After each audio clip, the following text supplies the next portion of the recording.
On our YouTube channel, we've had so many comments explaining that because of the area that they're in or because of the waiting list, they haven't been able to get their child diagnosed. So if you're on a waiting list for years, or if you live in a place where you just don't have the resources available, I really hope that this video can be a resource for you to get some answers about autism. My husband and I have 5 kids and our 2 youngest are autistic. I went online and found a handful of quizzes and tests to assess for the risk of autism. And these are the quizzes that we took. So of course, to know for sure if you're autistic or if your child is, please get a professional clinical psychologist to do an assessment. Simon, our 3-year-old, has very mild autism. And when we took a lot of these tests, he actually scored low on the low risk of autism, except for one of them. I'll tell you about that one at the end. And Ezra, our 7-year-old, who has more severe autism, level 3, which just mainly means he needs a little bit more help. The first test that I took for my kids, and I felt was really helpful, was the CSBS DP, Infant Toddler Checklist. And keep in mind, this isn't actually specifically about autism. It's basically just a checklist to see how your child is progressing in their milestones. There are 3 categories, and Ezra scored concern in all 3 areas. And Simon only scored a concern in the category of communication. And we're not affiliated with any of these quizzes or businesses. We don't represent them or support them or even know what they do, other than they have these free quizzes. The next quiz that we took that I found really interesting was the Autism Symptom Dimensions Questionnaire. Again, the link's below. This questionnaire was actually quite detailed, and it was specifically designed for autism, not to get a diagnosis, but to assess for the risk of autism. When I took this test for Ezra, he actually had concerns in almost all the areas. But Simon, on the other hand, only had concerns in about a 1/4 of the questions. So remember, autism is a spectrum, and children will have different results. I remember when I voiced my concerns to our pediatrician about Simon possibly being autistic. He was only 2 years old at the time, and we did a little risk assessment paper that he had. I don't remember the questions on it. It was really simple. It had like 10 questions, and he told me he really didn't think that Simon needed to be assessed. And I told him I needed Simon to be assessed because I needed to know for sure, for certain. And I said it in a nice way, I think. And he said, okay, that's fine. Especially after getting the news that Simon actually is autistic, I was so grateful that I stood my ground and demanded an assessment, even if it was just my sanity that I felt was on the line. And because we have that diagnosis now, we have access to support and resources that we would not have otherwise. Remember, if you have an autistic child, you're in good company. So we took another test on autism360.com. They actually ended up charging $3 to get the results. The results for Ezra were high risk for autism, and Simon was still low risk for autism. So it still didn't really notice that Simon is autistic. And of course, since I'm answering the questions in behalf of my nonverbal children, there's going to be some variables as well. But that test was very easy to understand, and I liked that they had pictures. Please put in the comments any autism tests that you found or quizzes that you like. What do you think about the ones that we're mentioning in this video? Another test that I really liked was childmind.org. And what I liked about this one is it not only assessed the risk for autism, it also assessed the risk for so many other things. So after I answered the questions about my concerns with Simon and the things that were difficult for him and things like that, it said that Simon could possibly have issues with anxiety, ADHD, and ASD. And when I got that, I just nodded. I was like, yeah, this sounds about right. It's something to kind of look out for as he grows up, and it's good to have on my radar, but it's not something that really worries me or keeps me up at night. Now, Ezra, I am not going to go through all of the things that it said that Ezra could possibly have, because there were 21 of them. I want to give you a warning. The answers here are going to be extremely broad. They want to cover all our bases. So if you mention that your child wets his bed, they'll probably put in there that he might have enuresis, which I don't even know if I'm saying that right. Or if you say that he's obsessed with order, they're going to say he might have OCD. It's super broad. And please don't get super worried that your child has all of these things.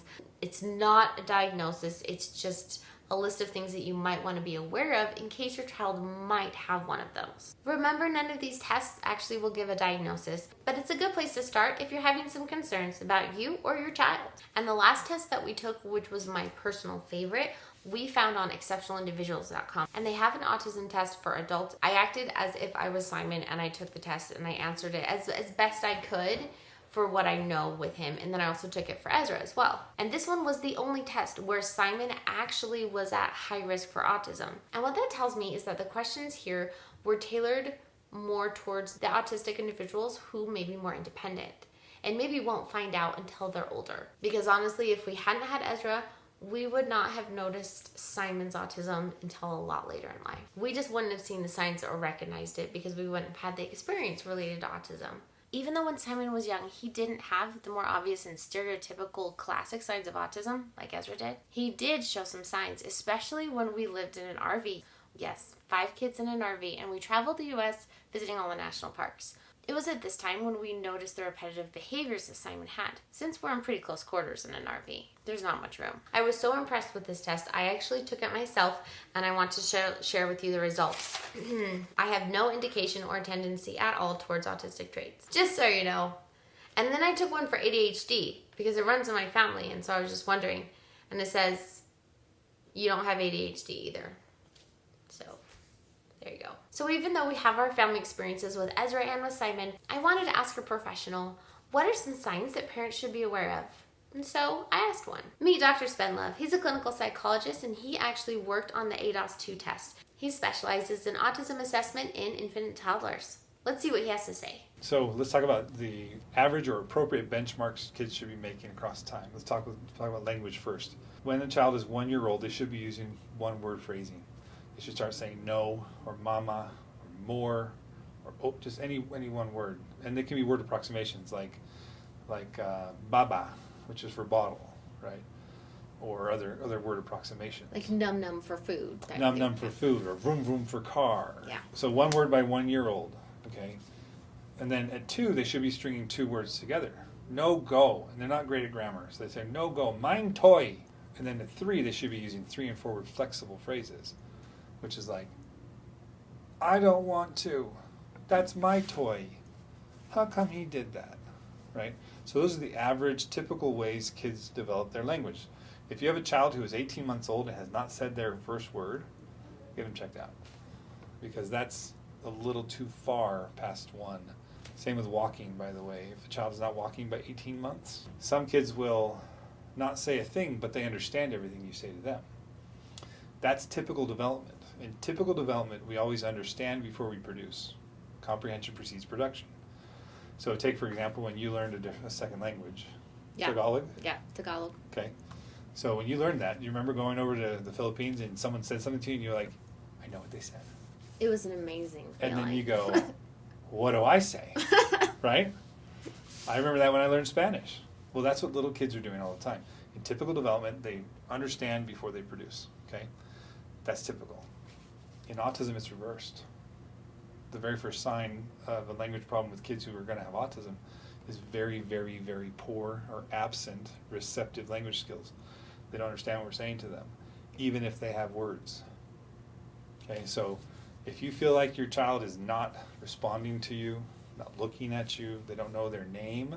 Kids know their name real early. 10, 11-month-olds know their names. Well, and they might know their name, but they're not responding to their name, right? They're not looking at you when you call it. Yeah. Right. I've had parents say they're not really speaking, but I say, go pick up the shoes, and they pick up the shoes, and I say, come over here, and they come over here, and they say, what do you want? And they go, That's not autism. That's a problem with expressive language, right? So, early sign, check out the language, but pay attention mostly to the receptive language, okay? Another sign is how well they interact. Now, this is another point of differentiation that's very important to understand, because lots of parents will come in, meet with me, and I'll talk about their toddler range, and they say, yeah, played with me all the time, shared toys, asked for my attention, sought my attention, wanted me to do stuff, but then we'd go to the park and wouldn't play with the kid.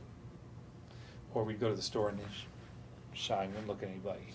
At an early age, around 2 years old, they're not going to be playing with mom. They're not going to be asking you for help in a typical way. The help might come in the form of pulling on your hand or using your hand to reach something. Or it's okay if a child pulls on your hand if they're looking at you. Okay, so if I'm looking at you and I go, come on. I'm not saying anything, but you can tell in my eyes, like, come on, let's go this way, right? If a child is not looking at you and just looking at your hand, grabbing your hand and going like this, then your hand is a tool, and the tool to get whatever they want, right? That's another sign. So again, the two main things to look for are they not understanding language and having a difficult time learning to talk, and are they not interacting? And then if they have other odd or unusual behaviors, that's sort of a tricky one, because guess what, folks? Kids are weird. Okay? Well, people are weird. Like, people everyone are has weird. their Kids quirks. exactly. We call them our isms. Okay. it's got to be more severe. It's got to be like they gag anytime they try to eat a banana because the texture is so off. Some people are like, well, he carries things around all the time. What's he carrying around? A bear. Well, kids like comfort. They Stuffed carry animals. bears. Yeah, right. Yeah. This But if is- it's hangers, well, for example, I tested a little 3-year-old who collected the mail when it would come in, and Okay. he would just take the envelope, he'd rip it up, and he would roll it up into this thing, and then he would walk around the house doing this with it. And his house was full of paper shreds everywhere. That's pretty odd and unusual, and that kid had autism. Early signs start with the language, then go to the social, and be careful about those odd or unusual things, because again, toddlers are odd and unusual. and I've also found with that odd and unusual kind of behaviors and repetitive things is how often do they do it? Like, how repetitive is it? Because with Simon, like, he'd run back and forth, which is a neurotypical thing to do, but he would run back and forth for up to an hour every night. Correct. And yeah. so then it gets more like, okay, I think that's a sign. Yeah, it's the exclusivity of the behavior for vast amounts of time, or the other repetitiveness of children. I watched Mary Poppins every Saturday with my sisters. That's repetitive because we were kids and we liked the movie. The repetitive nature of a child is not a full movie because they enjoy the story. It can be a piece of a song. Like other kids who get the iPads and they hold them and they play the sound. They don't watch the movie. They play the sound. They go, and they get the sound to repeat over and over again. That's another odd, unusual, repetitive behavior. And I think it's good for parents to just be aware of that. Yeah. You know, and not get too worried, but just be aware of the signs so you can just catch it early and help your child have the most autonomy and independence in their life. Right. Because you can get that diagnosis and get them more help. Correct. Earlier on. That's right. Have you ever wondered how young you can get an official diagnosis? You can see that video here. And our autism playlist is here.